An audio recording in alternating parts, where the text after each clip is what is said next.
Hello and welcome to episode number 329 of the Armin Show podcast. This one's in person. Can you tell? I believe so.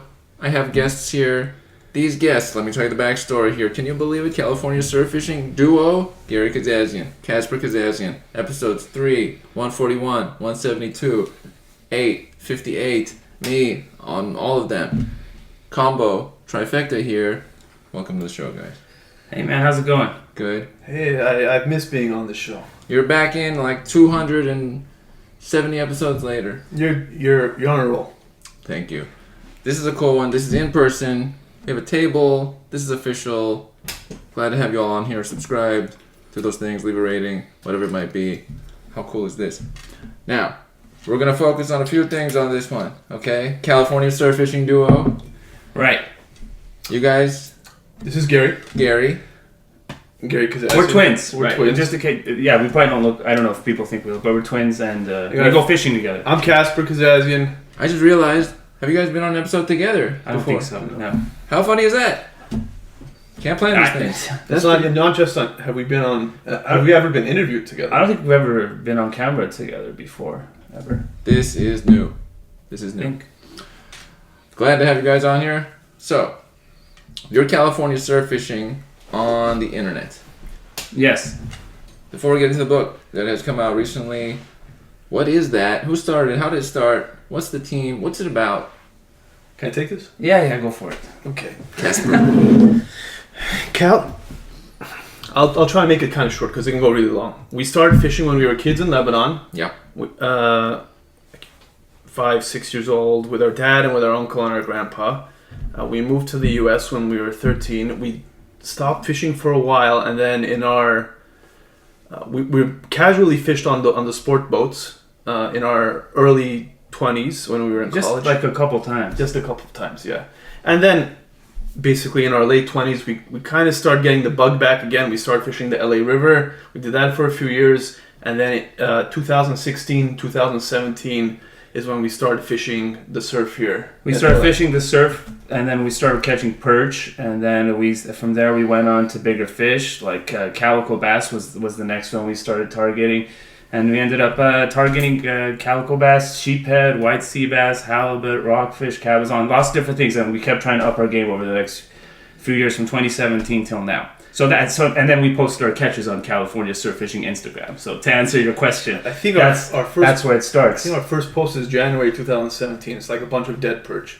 We don't post the dead fish. Yeah, we released like 95% of our fish now. Yeah. So you release your... Yeah, that's how it started. That's cool. That's like 5 years? Yeah, man. 5 years. Yeah. Half a decade. That's cool. Hardcore fishing. Yeah, hardcore for those 5 years. What about before? Was there anything before that or not at all? Books, music, books, not music, much fishing. Video games before the books and the yeah. music. Engineering school for like engineering and engineering. 2 engineers. Just throwing that in there. Former of training. We also fished in San Diego when we went to UC San Diego after once or twice, right? We didn't catch anything. We tried targeting mullets. As the tide was changing by Torrey Pines, I remember that we didn't catch anything, but it was an adventure. Yeah, we didn't catch anything back then, but now we wrote a book about it. That's true, and that's why we're here. Darn right, that's part of the reasoning. That's part of it also. California surf catching. What is the thrill regarding catching? Okay, the thrill regarding catching, it's the hunt, it's the chase, it's the immersion with nature. You are in that moment while you're fishing. For hours, you're sort of in the moment most of the time. And you're away from the hustle and bustle, and you're figuring out something. It's a skill. You're trying to understand how things work, and as you do it more and more, you get better at it, and that's rewarding. And combined with the immersion with nature, it becomes this wonderful hobby. Yeah, there's a really big physical component. Just moving around and doing this all the time. The thrill of the bite, it's like a culmination of all the research that you put in to target the fish, the technique that you're doing in the moment, and just the adrenaline of having something viscerally heavy on your line. And another component is that we bounce our ideas off of each other. If I was just fishing by myself since 2017, it wouldn't be. I probably wouldn't have the same interest. Like we amplify the excitement through each other. We amplify like figuring out how to catch them through each other. We bounce the ideas. Yeah, it's a team thing too. And we talk male camaraderie for sure. Yeah, we don't live together anymore, but we did when we started. Did we? Yeah, we did. Well, we talk a few times a day about fishing. We call each other we talk about our ideas, and then, when you get that bite and when you get that fish in, it's just a reward for all that stuff that you're doing before. I should say it's not just he and I. We've been fishing with a number of guys, and it's always cool to fish with other people. And if you catch a big fish with other people, all the guys are in it together. Everybody's losing. They're like, "Oh man, what's going on? Look at that fish!" It's awesome. Yeah, we've had a few good fishing buddies over the years, and it's always very fun catching with them. It's fun catching with new people too. Right. What's the fishing community like? How big is it? What part are you guys in it? What's your the surf fishing community or the fishing community? So I'll just give some numbers on the surf fishing community. The numbers in. So there are a few big Facebook pages for surf fishing in California. There's the California Surf Anglers one. There's the West Coast Surf Fishing and California Surf Fishing, which is not affiliated with us, but our good buddy Vince runs California Surf Fishing Facebook. So, and those are each 13,000, 14,000, 15,000 members each of those groups. So that's sizable, but it's still a niche, right? It's not like a huge mainstream, lake fishing across the United States. It's like millions and millions of people. So surf fishing is still a bit of a niche. And our Instagram page, we have some followers too. Not as many as 13,000, but you definitely feel there's a little community. Run into people over and over on the beach. There aren't a ton of people fishing. There's some really hardcore guys that fish almost every day. There are some guys that fish. There are thousands of casual fishermen.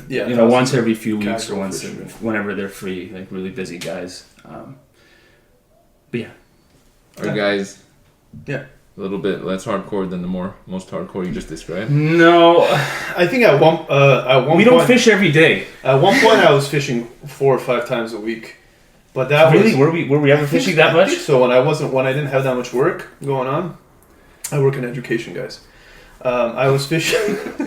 Yeah, I had a part-time gig and I spent a lot of time fishing. But now there's just too much life stuff. I wish I could fish 4 or 5 times. I will say I've been more hardcore than Kaspar over the past year. Fishing probably 3 times a week. On that, if I had to guess, 3 times a week, 2 or 3. I'm going to say 3. I want to say 2, but it's probably 3. Yeah, and over the past year.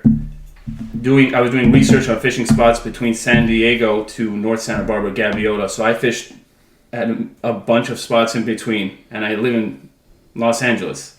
So that's pretty hardcore to make those drives back and forth every day to try to find the Mecca white sea bass spots or the Mecca halibut spots. Ooh. Yeah, so that's been a lot of time and dedication and research there. Yeah, We're up there. I don't know. I guess I'm sure. Yeah, there are a few guys that I think that fish every day, and we're not everyday fishermen at this point. So we try to fish really smart. We try to fish as smart as we can. You're going smarter. Yeah. Earlier on, it was more like brute force, and then over time, smarter. Yeah, because you start picking up patterns, and then you start realizing, okay, I can apply some of these patterns to maybe some of these new spots, or I think because there's a confluence of certain factors, I don't have to fish 4 days in a row. I can just fish for that 2-hour period on that one day where I think it's really going to go down. Yeah. So you can fish smarter like that after a while. Since we have a lot more knowledge, it's easier to fish smarter. When we were fishing 4 times a week, it was building that knowledge. So we didn't know when we'd go out there based on the conditions. We had some ideas. We didn't even really like know. look up wind at first when we started. We didn't know anything, We're just going out there. We go out there. Oh, it's wavy, and then we figure out how to do wind, check the wind forecast, the surf forecast, and all that stuff. Yeah. So then you learn to fish. And we didn't know where to fish when it was wavy because certain spots are better when it's wavy. Than there's just a lot of things that we know now that we didn't know before. So when we have a few hours, we can be smarter about where we're going and have a much higher likelihood of catching. And certain species, even if I want to fish 24 hours a day, there's a very small time window each day to catch them. So it's not efficient to fish. But other species you can fish all day and have a chance. So. Yeah.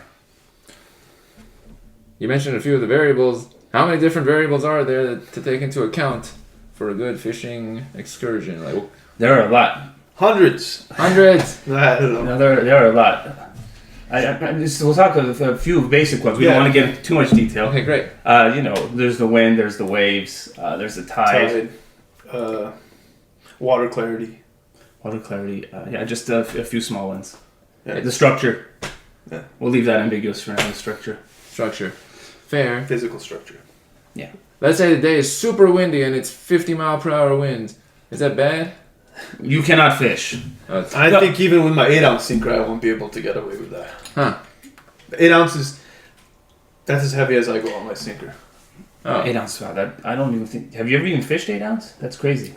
Very rarely. Yeah, you can't fish 50 miles. You can fish heavier winds if you have heavier gear. Like you can fish 10, 12 mile per hour winds if you have the right gear, which we sometimes do. But we try not to fish. But we try not to fish really. It's not comfortable either to fish in that kind of wind. Mm-hmm.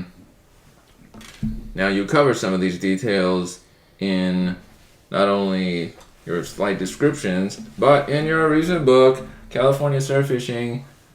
This is your book. Why a book? How did that happen?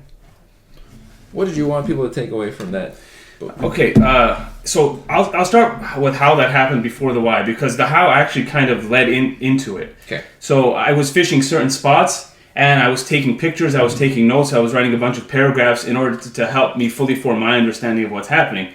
And then over time, as I had like 10 pages of just notes and stuff, I was like, I can kind of just organize this. I feel like I have a sort of decent understanding of what's going on with a bunch of different fish species and how to catch them.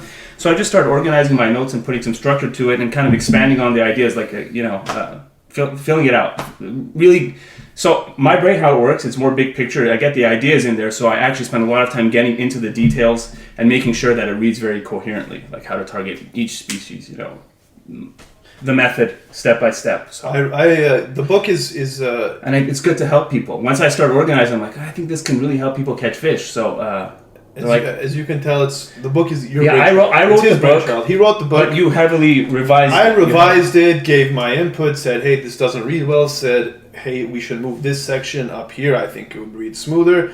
And I know there were some other guys that helped in the revision of the book. I don't know if you want to give credit to them on this podcast or not. It's up to you. Yeah. There have been a few guys, and like Nick Jacob. and Jacob, my buddy Jacob. Who looked it over before putting the book out and said, "Oh, we should fix this," or "This is good. Add this." Yeah. So. Yeah, I didn't think much about him writing at first. I didn't think it was going to turn into a book, and then Why not? I don't know. Like I think I'm usually a completionist. Once I start something, I tend to finish it. yeah. I don't know. He's recorded a lot. He's also a musician. He's recorded a lot of songs in the past that just he's never released. So I thought maybe this is one of those things as well. So, but no, he went all in, and I think it's really well written now and has a lot of useful information. Oh, okay.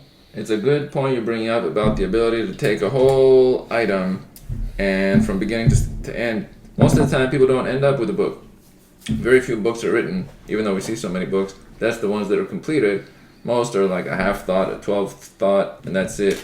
A paragraph, a chapter, and it never happened. Right.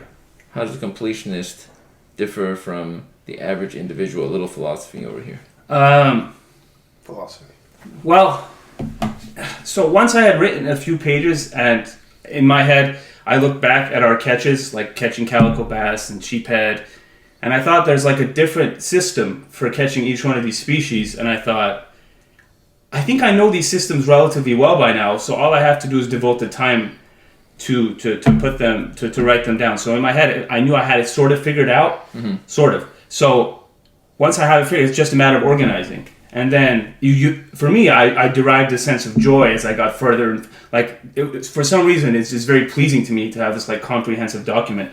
And the idea of having that document kept me going and helping other people fish. Because we took out a few people to fish and showed them some of our ideas that ended up in the book and helped them catch some fish. And that felt really good. I'm like, we can get this out to a bunch of people. It'll be fun. Not only for me to make this document and feel accomplished, but for other people who could really benefit from it. So. Yeah. So you love the creation. Yeah, I love the create. And then the being able to see the joy on other people's faces, share that joy with them as as they apply some of these things is also rewarding. I wrote most of it during my teaching credential program, which I'm still in, and actually it ended up being sort of entertaining and relaxing for me at times to get away from the program and work on my own thing away from it. Very rewarding. Yeah, I don't know. That's cool. It's good to relax and find something different from what you're doing, your variety that is your own.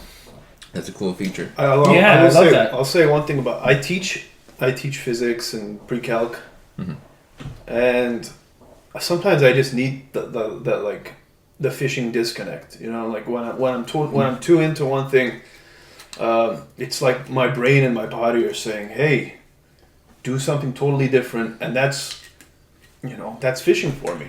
That's my therapy. That's what I do. I think as humans we each have a need for fun, a quota for fun. Fishing is fun, right?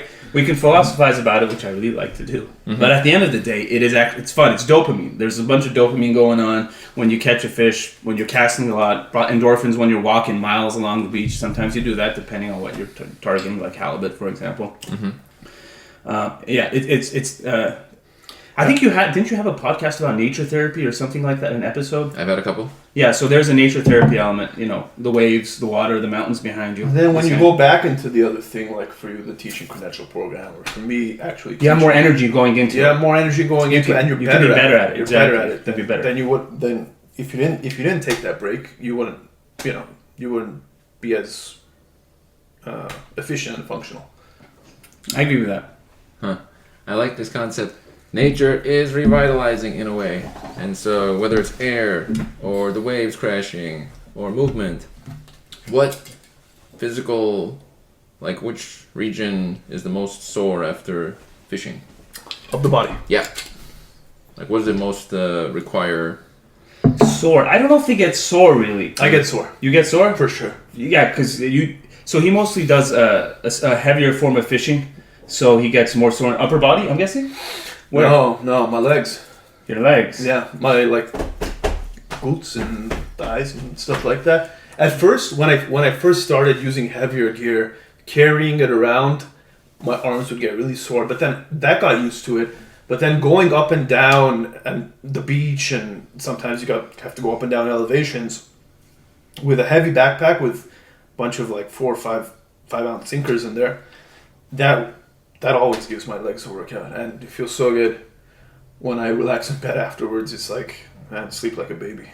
When I walk miles on the beach, I kind of get sore. I think we used to get really sore when we first started fishing, but it's definitely a workout. I lose weight after I go fishing. I do notice that.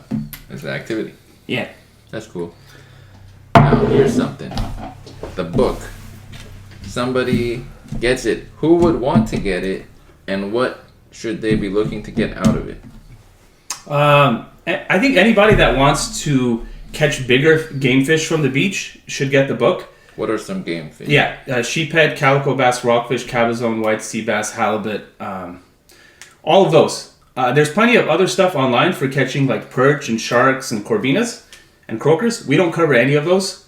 We cover these game fish that I mentioned. Very specific. So anybody that's interested in catching those fish should get it. And the book, it's $50, which is expensive compared to most books.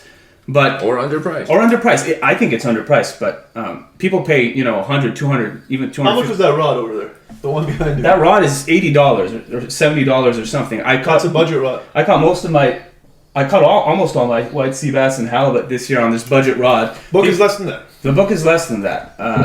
People will readily spend $200 to hold a fishing rod, while I think information and knowledge is worth way more than that. But they are apprehensive about spending $50 on knowledge.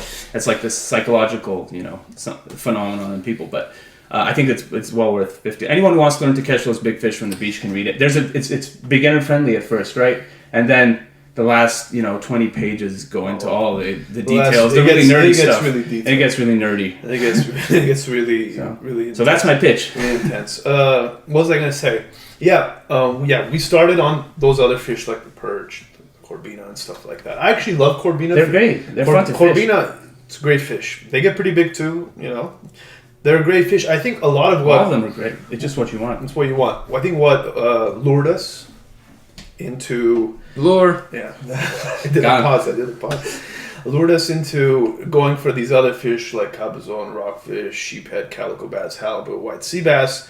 Is that a lot of the information for catching these fish from the surf wasn't really out there, and I'd say halibut, a lot is available on halibut, but there's still stuff that, a little bit that isn't. yeah, But the other species, there's like, you won't find a guide on catching sheephead anywhere, because I don't really know anybody else who really does it regularly. I like the idea of figuring that out. Yeah, we like the idea of figuring Like I it didn't even out. know it was possible at first, you know. Like and then you get some ideas. You have a rogue catch here and there, and it's like, oh, did I do this? Maybe I'll try this. It's sort of like a scientific process in some ways. You have your Yeah. theories, then you do your testing, you have your theories, and then like, oh, okay, this test yielded some results. Let's go deeper into that a little bit. I wanted to bring up an analog, which is same as fishing. I compare it to, I've spoken about it before, socializing with people. It's some of the similar concepts where you go to certain locations that are more apt for it, or it's joyful if that's what you're interested in, or there is times when it's really working out, and then there's times when it's not working out. Yeah. There's some shared themes between... Sometimes you do everything right, it still doesn't work out. But not that often. Right. Not that often. If you're skilled, it works out quite often. That's a fair point. Yeah, there's analogs to these things. This might be fishing, socialization, it could be in carpentry. Could be certain types of woods. A lot of carpenters a lot of engineers, they were into that, like woodworking and carpentry for some reason. And maybe there's specific times when more high quality wood is coming in, or Yes. crew is there. The crew is there, and it's time to work on a project to make a backyard shed. Not bad. I like that a lot. There's analogs out here. Yeah, there are. They really are. What is the biggest challenge in fishing? If you had to describe one. Let me think about that. I know mine, and I think it's a lot of people's biggest challenge. And it's not like a technical thing. It's like certain species, you got to wake up at sunrise to get on them. Oh. Before sunrise, you want to be at the beach at sunrise, and we live an hour away from the beach, 45 minutes. So we've been driving back. That's my biggest challenge. Like if I've got all this other stuff going on, committing to waking up super early to get to the beach when it's still kind of cold, and you know, going for the species you're after. Right. My biggest challenge is myself, in a sense that I always like trying new things out. Like I try new rigs, new spots. Like it's an educated guess. I'm not just randomly doing things, but I'll have things that work that I know work, and I can do over and over again. Like certain spots with certain rigs, certain conditions and whatnot. I can do that over and over again. I just love trying new things out. And when you try new things out, it doesn't always come off, but sometimes it does. And these were all new things to be at first. All these techniques, they were new to begin with. So yeah, the challenge for me is to balance like the tried and true. I know I'm going to catch some fish, versus hey, maybe long term maybe I'll catch more fish if I try new things out. But maybe today I won't catch much because it's I would say you definitely err more on the side of always trying new things. I like to try more new spots than you. I'll go everywhere to try to find like what I consider to be the best structure, right, or the best spots. But you'll try more new fishing methods. Yeah. One thing that comes to mind is, were there any difficulties, like you went to certain places and fishing was not applicable there, or has that already been phased out? No, it happens. It happens. Water clarity is what I'm going to talk about. Water visibility. Most of the time, you want pretty clear water. You want pretty blue clear water, right? And on surfline.com, you have cameras where you can look at each spot, but you don't have cameras for all the spots. So you can look at a camera and see, oh, the water's pretty clear here, but the spot you want to go to might be 5-10 miles away, and then you get to your spot, and there's like 1 inch of visibility. The water is milk chocolate. There's no like fail-proof method of making sure that the water has the right visibility. So sometimes you'll get to a spot and it doesn't have the right look, so you have to adapt. Like, okay, we know the tide. What can we do? Can we find a nearby spot? Can we somehow try to work this? You have to try to adapt. I don't know if this answers your question, but there are certain stretches of beach, no matter what the conditions are, we never touch them because the structure isn't right for what we want it to. So there's certain beaches that we just totally avoid. Yeah. Yeah, And that's then in the book, it'll tell you why. But you're not going to tell us right now. No. Inside information: the secret spot is Canada. Joke. Oh, so about secret spots. We don't have secret spots in the book. There are only spots that are given to help you understand our approach and our methodology. If I don't give any spots and explain why the spots are good, then you will have no idea how to find your own spots. So you do need a few spots. The book, if you're looking for like the secret spots, the best fishing spots for It's Canada. It's Canada. It doesn't have that. It doesn't. It has a few spots, and it tells you what species for each spot. But the best spots, or my best spots, might not be your best spots. But the method, it's all about method. It's all about big picture, really. The best spots are in our heart. Now, here's a question for you guys.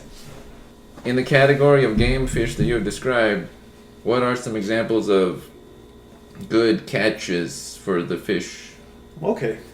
In our surf waters, I'll just go species by species. What I would consider, like if I were to go out today and I were to catch this fish, I would be happy with it. So sheephead, I won't say I've caught up to 25 inches, but if I catch a 20 plus inch sheephead when I go fishing for sheephead, It's a good day.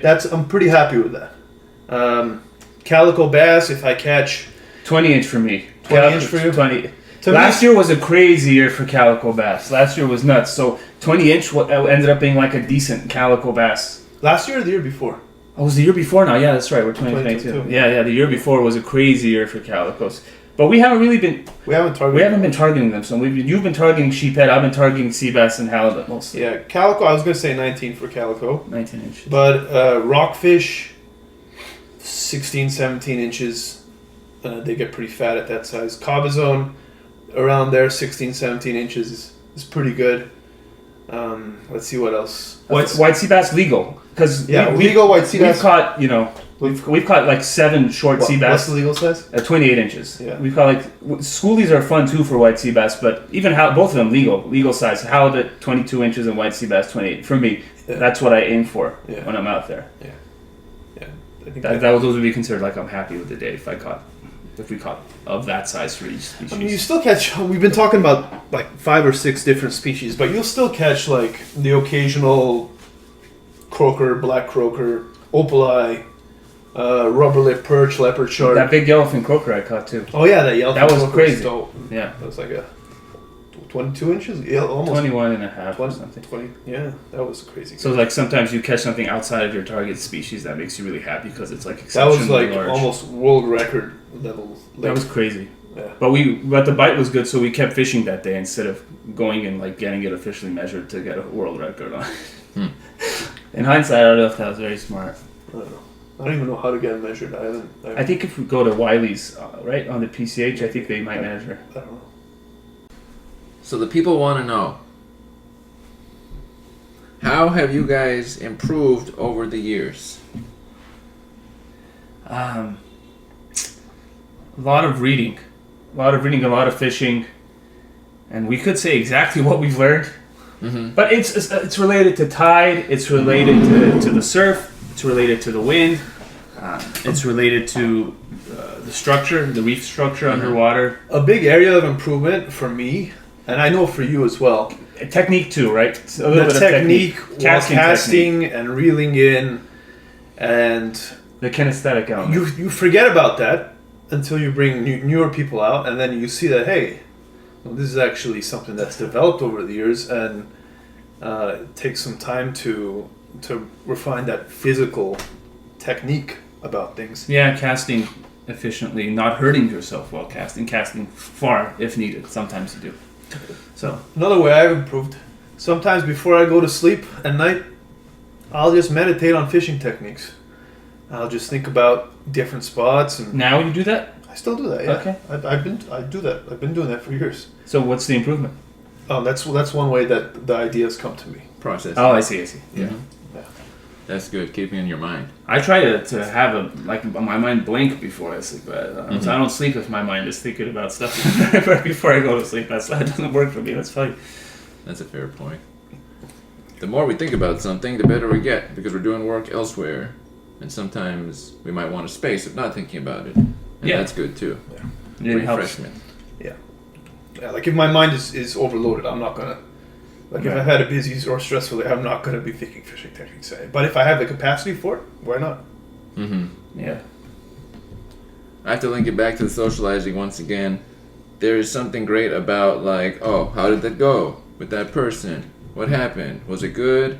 You write things. You're talking about like socializing with people in public, in public. Oh, you have like 5 experiences a day. If you don't write them out, maybe you forgot about them. But if you write them out, okay, this went well. People like this. They don't like this. They were departing at this point. Or this location was better. Once you start to really pin it down in some form, it's functional.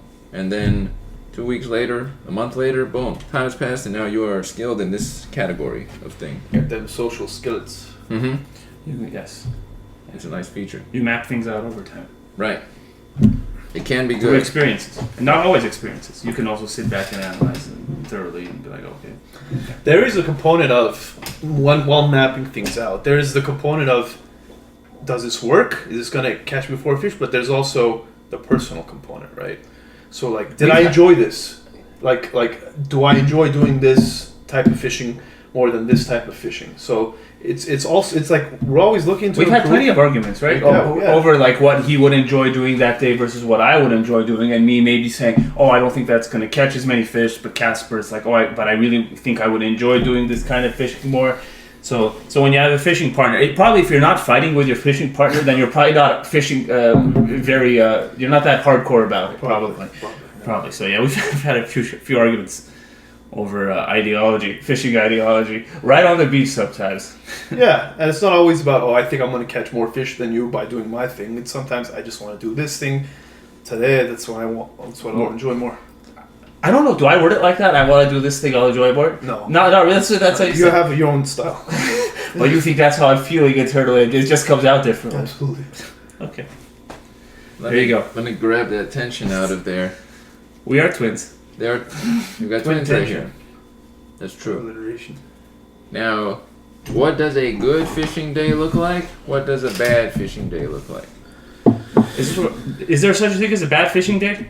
Yeah. There's such a thing as a bad fishing. When you don't catch any fish and you're getting slammed by waves as you're wading out and the wind is hitting your face. That's an abomination. That's the kind of fishing day you never want to have. I mean, you're still out on the beach. It's still nice. Probably better than not fishing. Yeah. Like you get home and you'll feel your body will feel tired and then you'll relax better. But that's as bad as fishing gets. When the conditions are bad, when you're cold, and then you still try. You're miserable. We still try, and the conditions are. But crap. hopefully not often. We don't do that anymore. You're doing your best. Yeah, we try not to. We're a little too busy. For that nowadays. Yeah. Good when fishing is good. Like remember you asked earlier about what different species, like what would be good for each species. You hit that. If you're targeting a certain species, like say halibut. You want that legal 22 inches. That above 22 and above, if you got a couple of those, that's great. Like each species, depending on what you're targeting, has goals for them. That day that would make the day. We went out for sea bass last summer. I caught 3 sea bass, and one of them was 33 inches. That was a good day. That's a good day when you catch a big. That's a great day. That was a great day, and you lost a really big one that day too. Maybe 2, right? You had a few bites. I had a few bites. One of them was your rod was doing this.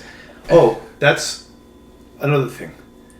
When you're not catching how many you've expected to catch, like let's say you get hammered by a few big bites. Oh yeah, it turns miserable. It shouldn't, but like I don't know. I wouldn't call it miserable, but you've had a few big fish on, and they come off the hook for one reason or another. Yeah. Right? And you know that if you underperform, you know that if you did it 100 times, 90 times you'd be doing better than you're doing right now. Yeah, that's a bad. The odds are like just. The randomness. I mean, it's good that you're getting the bites, right? So how I reframe it is when those days happen, it's good that you're actually figuring out how to get the bites, and that's good. But that you didn't land them, it still pings you a little bit. You're like, oh, yeah. It fuels you to come back. It compels you to come back usually to try to make it right.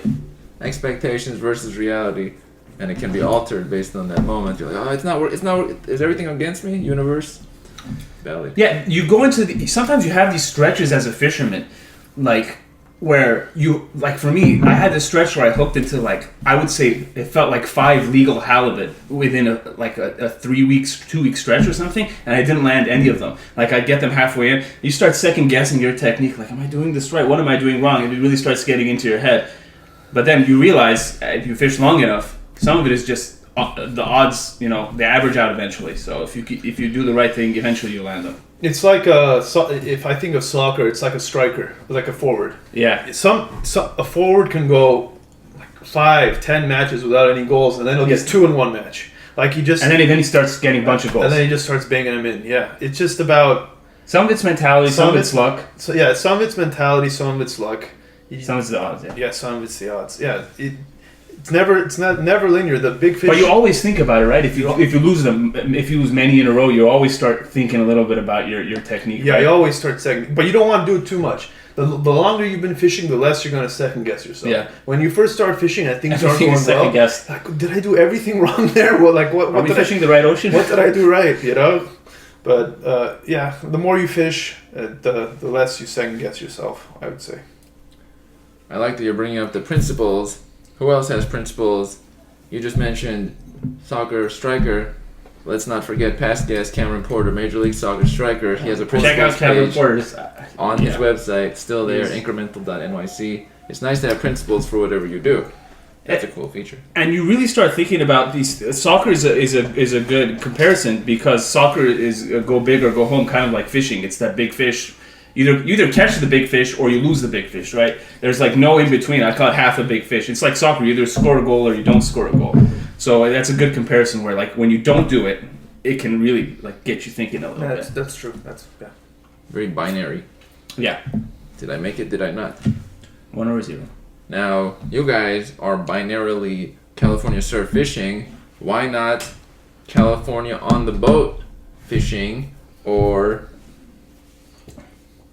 Oregon? Also, CaliforniaSurfFishing.net. I don't know if we mentioned the website. That's That's where you can get the book. www.californiasurfishing.net. But why not the boat? I also let me take this one. And any other option? If anybody who's listening right now wants to buy us a boat, we'll take it.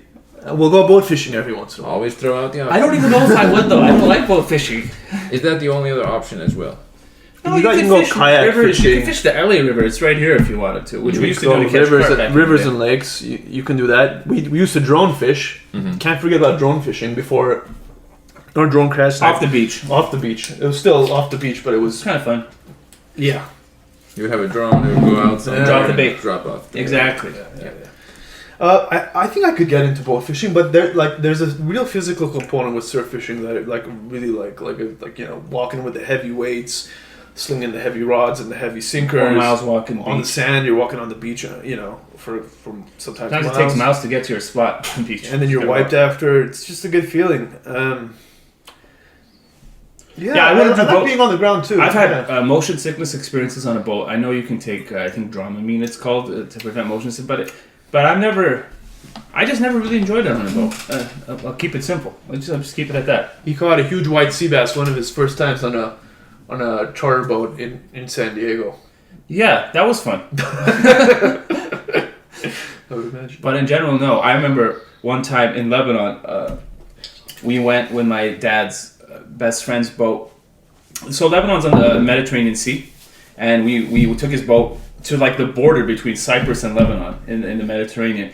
And they were catching fish, but I was puking my guts out from motion sickness. I vomited like 7 times, and they wouldn't turn around. I distinctly vomited too. My face had purple dots, and they wouldn't turn around because they were catching fish. A traumatic experience. Yeah, probably a traumatic experience, and after that, I'm sure the trauma can be reversed with enough fun boat sessions, but it's not. The surf fishing is so fun that it's not something that I would do. I mean, I would be down. I would be down to go boat fishing every once in a while. You've gone. I haven't gone in years. I haven't been on a boat in years and years. I've been doing the charter fishing like once a year or something like that. But like with someone like a boat captain or something like that, like a private kind of thing, that'd be cool, man. That'd be cool. Kayak.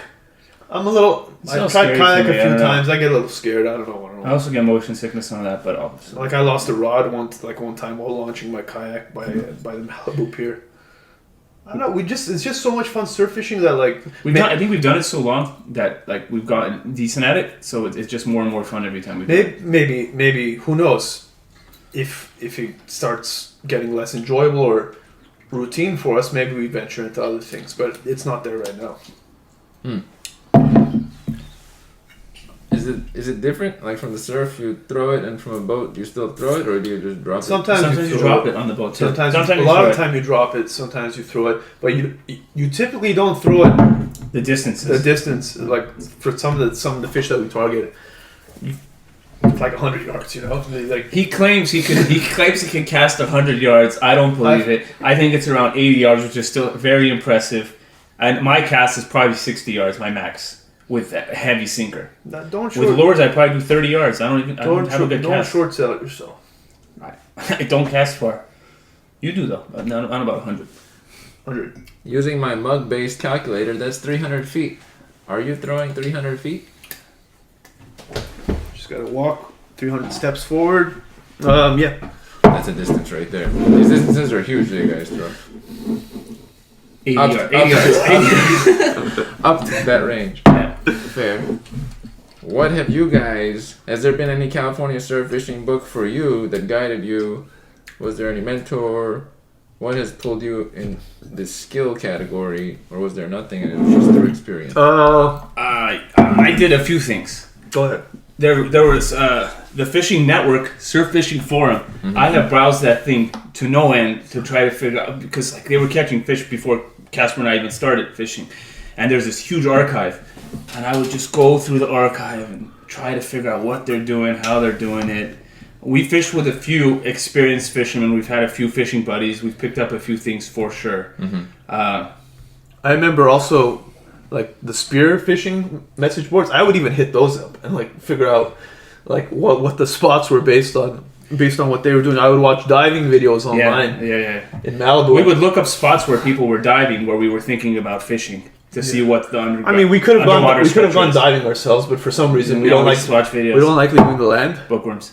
There's Bill Varney's book, The Light Line Revolution. I think you read that, right? I read it. I briefly checked it out. I read the whole thing when I first started surf fishing. And that's like supposed to be the best for perch and stuff like that. Yeah, and light line fishing, which isn't. We don't do light line fishing. I think they cover halibut on there too. They do with like a Carolina rig or something. Yeah. I'm not sure, but yeah, that was cool. I don't know too many. Also, SC Surf Fishing Forum.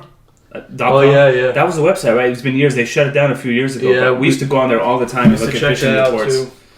And then we'd call each other. Oh, did you see that report that got posted in the forum? Man, how did you catch that?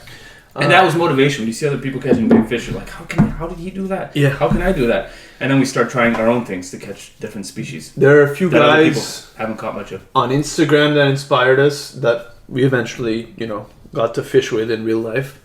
That we'll see their catches, but like, whoa, I want that. Inspiration. I want that, and that drives you. Like, if you know it's possible, then you're gonna be driven towards it. Let's see what else. Cast and Crank podcast. There were a few episodes there that were based on surf fishing. Those are cool too. I don't know if those were like a major inspiration, but it was cool to listen to other. For me, it was mostly forums as the main. Especially the first 3 years we fished, we just fished together. We barely fished with anybody else. Yeah, it was just us bouncing ideas off each other, and then forums, and then we slowly. I guess as we caught other fish, we ended up bigger fishermen ended up fishing with other people in the community as we became more public or whatever you want to call it. Mm-hmm. And then you learn a little bit from that by fishing with other people. On the internet, there was also analogous to this socializing forums where people would talk about their results and whatnot. It's the same thing. People recording their concepts, what happened, what worked, and if you're interested in it, it's on Reddit. You go and look to. It could be on Reddit. It could be on actual forum page. On somebody's website, and when you have these records, it's like a gold mine because somebody tried something, and then you can pick up on it. One thing you mentioned there, you mentioned light line. You guys do heavy line. We do heavy line, yeah. What are the weights of lines? What does this mean? The test line, breaking strength, right? If it's 30 pound, if I'm using 30 pound braid, then it breaks. At a force of 30 pounds will cut the line. Whereas light line is more like 8 pounds. Some guys use 2 pounds. Or 2 pounds even, or 5 pounds. Can't even see that stuff. What's the average weight of a fish that you would like to catch that your line would be good enough for? Well, most of the fish are in like the 1 to 2 pound range or 3 pound range, right? It's not like the fish is 30 pounds. It's the way that the fish fight that you need the heavy line for. Like you have a high chance with certain fish once you hook up on them of them getting you snagged up in reef. And if you have low breaking strength on your line when you're trying to pull a fish out of reef, that line is going to snap before you can brute force a fish out. Yeah, it has a lot more to do with not just the weight of the fish, but their ability to exert a certain amount of force. Pull factor. And then their ability to go into structure that could sharp edges, that if your line isn't thick, using that, it'll cut that off. So you need a certain thickness in your line and abrasion resistance. And then you need to be able to handle the force of the fish as well. Yeah, while our fish don't get any bigger than like 15, 20 pounds game fish, right? We haven't caught any that big. I have lost fish because I've used 20 pound line instead of 30 pound line.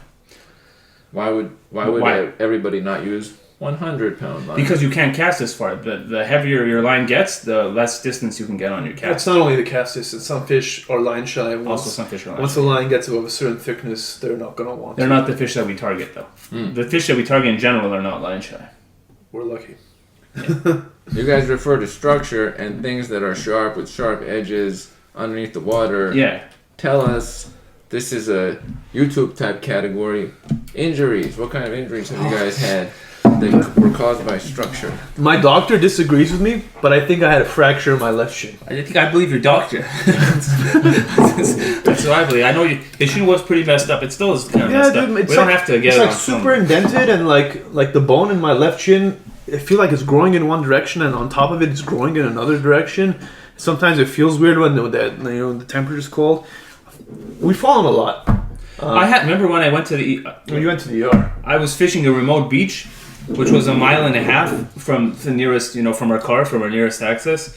And I was new at lures, so I was while retrieving, I pulled it out of a snag or something, and the lure went into my leg, and the treble hook was in my leg, so I had to walk like a mile and a half back to my car. Now I know how to cut the treble hook and pull it out myself. Oh, you do? Yeah, after the incident, I figured it out. I mean, I looked it up. I haven't actually tried it, but I kind of know how to do it. But yeah, I went to the ER for that. You've fallen a few times. I've fallen. If you hit your head on the rock when you fall, that could be bad. Yeah, that hasn't happened, but we've definitely got plenty of scrapes on our legs. Yeah, my legs and my ankles and stuff, they're all marked up. I got stung by a ray. Yeah. It wasn't a big ray, so I kept fishing. Yeah. What happens when you get stung by a ray? It hurts. It really hurts. Hopefully it doesn't get your artery or anything. Yeah, it was just under my foot. Oh. Actually, no, it was to the side of my foot. Yeah. Oh. It's not an electric ray. This is a... No. It's a barbed ray. A non-electric ray. Barbed ray. The barb. Okay. Yeah. It's almost like you got hooked. It just cuts it. It slices and dices. Oh. The ray. It's a slice and dice For some ray. reason, some of those beaches in San Diego were loaded with them. Santa Barbara too. Yeah. We talk about most of the fish that we catch are 15, 20 pounds. We've caught like 100-pound rays, bat rays. Yeah, all our fish are less than 15 pounds. The game fish that we've caught. The fish that we care about. No fish that we care like about. We've caught the rays that are... We've caught some raisin sharks like unintentionally that are very large. Much bigger, but... Like 50 pounds or whatever. But we don't target those. Yeah. When this kind of fishing happens, is there usually many people in an area, or is this the type of fishing that is like isolated with few you do not... How often have we had to like fight for a spot with another fisherman or even see another fisherman? It's not that common, right? Yeah. It's more divers and surfers than other fishermen, I would say, that we contend with, right? I'd say that's true, yeah. In most of the spots that we go to, it's more divers and surfers than other fishermen. But there are certain spots. There's certain spots that where like everybody fishes, and they tend to not be the most productive spots. But they can be at times. They can be at times, yeah. When I fish in San Diego, it seems like they have way more people fishing the beach over there than like Malibu, which is where we usually fish, I'd say. So yeah, if I were to live in San Diego, I think I would be contending with other fishermen. But here it doesn't seem to happen too often. In Rancho Palos Verdes. Great spot. And Palos Verdes Estates. What's your favorite cove there? Do you know the names of the coves? I like the city, and also there's a Lunata Bay. Lunata Bay. It's Look curved. at that. It's like a I will say Curve. about those spots, it's a heck of a walk going up and down those cliffs sometimes. yes, it is. Yeah, So those are crazy hikes. So you're not going to see a ton of people fishing down there. I mean, Random people hiker. still do it, even though it's in a relatively populous area by San Pedro and Torrance or whatever. That the walk thing weeds out a certain number of people. So a lot of times, Yeah, any spot that you have to walk a certain distance or the walk is difficult, you weed out. I'd say 90% of fishermen. They're not willing to do it. Yeah, if you're looking for a relaxing fishing experience, like a mile and a half walk to get to a spot isn't even in like somebody's radar. That walk you're describing is the organic chemistry of medical school, because in each category there's a thing that cuts away 85% of people trying to do that thing. Right. They're like, I'm not doing nobody. that. Oh, yeah. Organic chemistry was terrible. That's the right? weed Difficult out as heck. class. Yeah, never took it. didn't weed you out though, did it? Well, if I had gone in that trajectory, but Did you take organic chemistry? Yes. In college you did. Okay. great stuff, but I wasn't inclined towards that category. Right. But if I was, then it would not have weeded me out. But some other people would have said, I'm done with these chlorofluorocarbons, or whatever it might be, Yeah. that have carbon in them. And then they wouldn't continue in the category. I'm done with this treacherous reef. Chlorofluorocarbon. CFCs. Fluorocarbon is the most expensive type of fishing line. Everything connects in this life. Kind of like lines would connect if they intertwined. Gold label fluorocarbon. Very Why is expensive. it the most expensive? Gold labeled? Why is that? Because it's see-through. Apparently, the fish can't see it. That's the what they marketing. say. That's what they say. And then there's some abrasion resistance and stretch qualities and memory. Like if you pull it, was it going to maintain its shape or not? There's some things like that too. Just because it's more expensive doesn't inherently mean it's better for your application, though. It just Yes, this is true. depends what you need. There are a lot of bigger picture themes showing up here that apply elsewhere, not just to fishing, which is described here, and it's an area of mastery, if you will. When you go into a category, there's an area of mastery for fishing. Then it's for XYZ, ABC. Same thing, same rules, completely different category. They don't fish. They might be writers. They might be people who solve equations for physics. Yeah, in any area that mastery could be achieved, right? Right. I'd say that. Yeah, when you start getting deep enough into something, you just know that some of the thoughts you have or the questions that he and I would be conversing about, you just know that other people are not even talking about it. Like, you know, there's like a handful of people in the world maybe having these kinds of discussions. And they're all in California. They're all in California try to target the same fish that we're catching. It's kind of interesting. It's cool. It's really cool. Fishing is cool. Fishing is cool. Would you guys say, do you know, you guys do local surf fishing, do you know about the conditions, Oregon, Washington, Canada, Mexico, No, that coast? not at all. Nothing at all? It's like, you know, we don't see Right. anything outside of our narrow Southern California. These are the fish we're catching. I would love to like move there for a year. And to see if our methods are applicable for other species, over there. Like you would start with our methods, and then you'd see if it's applicable, and if it's not, you'd drift towards what works there. Yeah, It'd be really cool to see what works. You know, We have no those idea. kinds of places. We can guess, but we don't really know. Never Huh. tried it. It'd be fun though, really fun. If I stole that concept and did it before you guys, I could make a new website called Our Methods, which would have my methods for things, Armin methods, and it's combined. Our methods. ARMETHODS. Yep, Our methods. .com/https. Yeah, we'd have to go cease and desist on it. www. Piece of So desist. that would be the tension is now all of us because of the competition. Now, this is wonderful about the book. This is wonderful about the fishing. I'm going to turn this one around here, which I do once in a while. What is one question you have for the host? Nobody expects. Why do you keep having me on your pod? I'm just kidding. Fourth My question is, and third. it's a question for you, but it comes back to me as always. Great. Can I be your 1,000th guest? You can definitely be there when the 1000th show happens. It's gonna be a party, right? Oh, are you compelled at all to fish after this, or you just want to hang out at the beach? I enjoy hanging out at the beach and I will point out, have joined CSF, California Surf Fishing, on their affectation of the outside, and it has been interesting what you would see. This is the ocean, it's calm and whatnot, out of nowhere, boom, there is a fish, or some sort of sea ray octopus. So that is interesting because for the average person running along the beach, there's just water that keeps coming. I wonder how much they process. Like, what is happening? Do they think what creature is in the beach? There's so many surf spots. I feel like people in LA don't even know. So many surf spots where we got the surfers right up there. You just when the surfers aren't there, you cast into it, and they're always, not always, but they tend to be good spots. Tend to be no. There's a reason the surfers are there too. Yeah, it's the same reason that we're there. Yeah. Sometimes. I actually have a real question for you. Go ahead. What would you say is your analog to fishing for us? Mm-hmm. Socializing. Right? Socializing, you brought it up a few times. Yes. If I would summarize socializing, then I would say that it is people-oriented in public, meaning people getting to know some strangers at first. Strangers, always strangers, not online, social but guy. Offline. Social guy, that is me. And it has worked so well in many instances, which this is a good thing for such. When you catch, after you caught a bunch of fish, you're like, wait a minute, this is like it was there the whole time, and it's worked out. Yeah. After that, you can't not go because you saw what occurred from going. So socializing has worked out quite well. I figured that's what it was. We have to. If I go a week without fishing, I don't think I'm. Every week it's good to fish at least once for me. Yeah. Did you ask another question? Many, I think. I asked him a few. Okay. That's nice. Cool. To the both of you, Gary, with your 4th time being on, Kaspar, your 3rd time being on, which is almost 4. Is he your number 1 guest all time?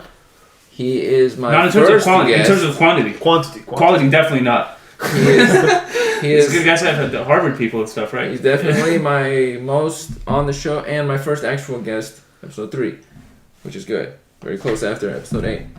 I want to thank both of you for having come and joined on this episode. Thanks, man. Number 329, discussing your book and providing some concepts as well. Thank you. It was fun. Thank you. Till next time. Till next time. And we are out.